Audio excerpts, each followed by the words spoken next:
Yo, what is going on, guys? My name is Dreams and welcome back to another video. Make sure to watch the end if you want to be an epic gamer.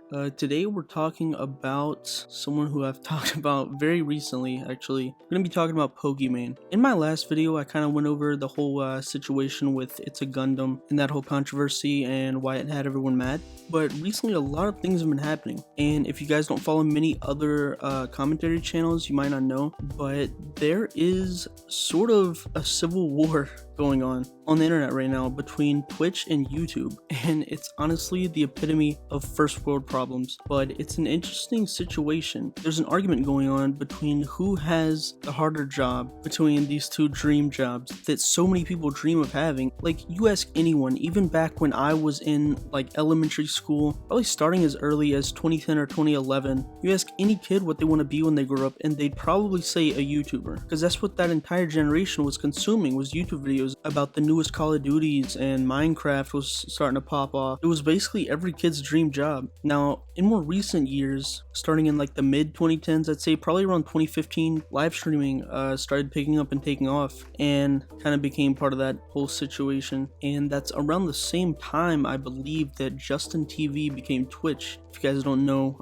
before Twitch was called Twitch, it was a smaller site called Justin TV. People like Ninja and a lot of the biggest streamers that first blew up on Twitch started when it was Justin TV. And with the release of the PS4 just a couple years prior, I believe it was the very first console that was able to broadcast directly to Twitch at first, and then a while later it was able to broadcast to YouTube as well. I don't think the Xbox One ever had that ability. I think Xbox users could only stream to Mixer. Because of the ability for PlayStation users to broadcast directly to Twitch, it was kind of a catalyst in blowing up the popularity of Twitch and really putting it right up there beside YouTube as many kids' dream job. Now, I've done both, neither full time, but I think I've done both enough to really get a feel for it and kind of to an extent what really is involved in being a streamer or being a YouTuber. So I'm just gonna give my 2 cents on the whole situation. I think being a full-time YouTuber is honestly more difficult, because if you really take it seriously, then you could easily be putting 10 hours into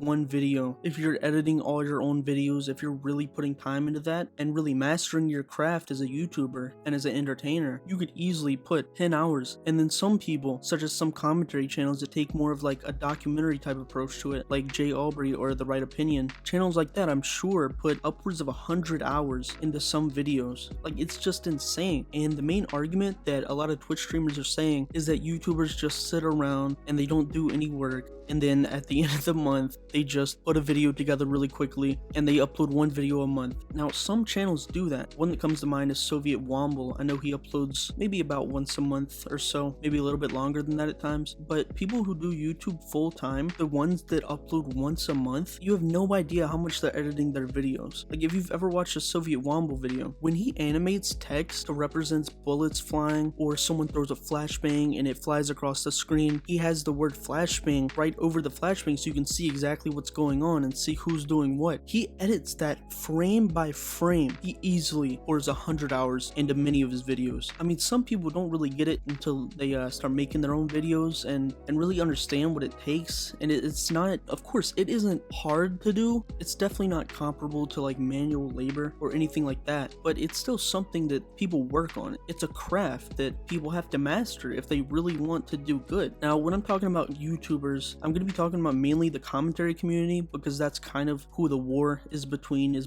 regular streamers on Twitch and then commentary YouTubers. So those are the type of YouTubers that I'm going to be talking about, and that's kind of what I do as well. But yeah, it's not like we just see a topic and then just go sit down and talk for 10 minutes. Like, you see your favorite commentary YouTuber upload a 10-minute video. It's not like they just saw a topic and saw something to talk about and then just went and sat down in front of their computer and talked for 10 minutes and then uploaded it. There's research that goes into those videos. There's time, there's editing, there's loads of multiple takes. Believe me, between all those jump cuts, if your favorite commentary YouTuber uploaded their raw, unedited commentary footage, believe me, that 10-minute video would probably jump to at least a good 30 to 40. And that's just the time to record. That's just them sitting down in front of the microphone and talking and going over the points that they've listed for themselves and all the things they want to talk about. Like, unless they had their video so incredibly scripted out that they literally had to do no retakes or anything, then maybe that time would be quite a bit lower. But believe me, what you see takes a lot more time than it seems. It's not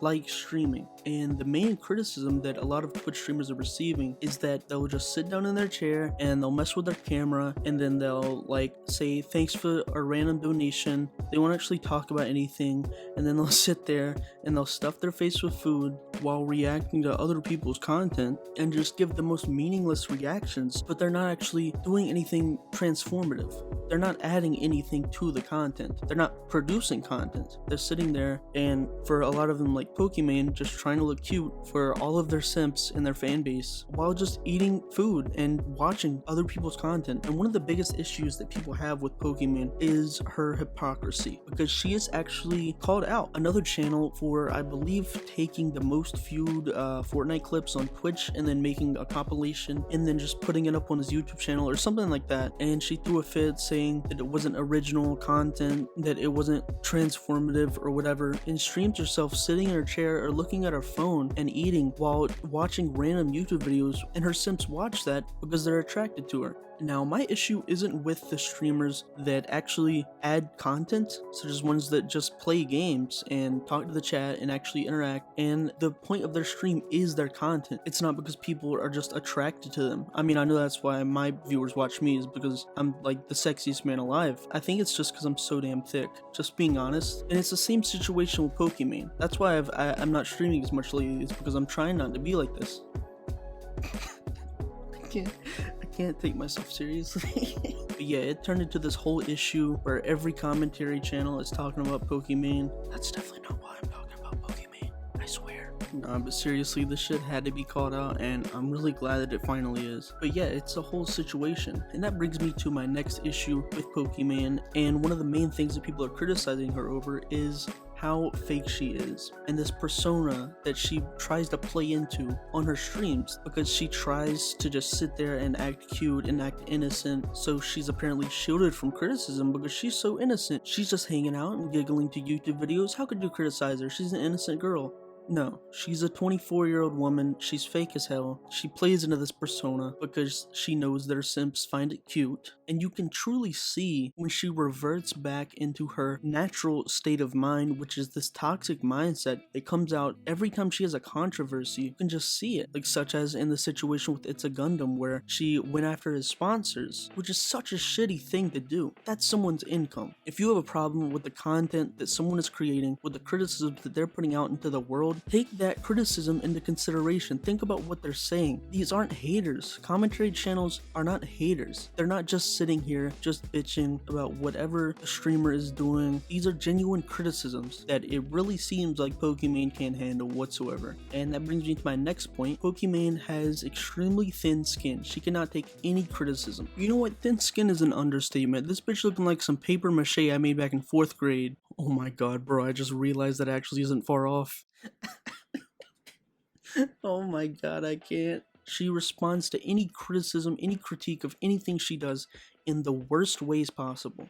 If she could just stop doing that and actually take everyone's criticisms into consideration and actually listen to what people are saying and try to actually change what she's doing, then maybe she wouldn't get as much criticism, but she runs from it. She blocks everyone who criticizes her. She blocks loads of commentary channels. If anyone says anything about her, hasn't blocked me yet because I'm not big enough for her to even notice, but sad face. But yeah, that's basically the whole situation with YouTube versus Twitch, and how Pokimane was really the beginning of this whole war or battle or whatever you want to call this argument. But yeah, I know this was kind of like a longer type rant video, but yeah, I hope you guys enjoyed it. If you did, don't forget to leave a like and tell me what you guys think about all this in the comments. Also, if you made it this far in the video, put the word yeet in the comments below. But yeah, don't forget to subscribe if you're new around here. Hope you guys like my jokes and all the different things I have to say. I'm pretty new to commentary, but I'm trying to get into it, and it's pretty cool so far. I really like it, and I hope you guys do too. Also, if you guys want to follow me on social media, that'd be awesome. My Twitter and Instagram will be in the description below. But yeah, thank you guys for all the support. Thank you to all the new subscribers. I really appreciate it. Thank you guys so much for watching.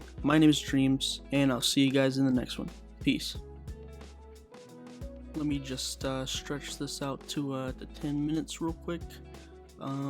Just kidding, I'm not even monetized. Bye.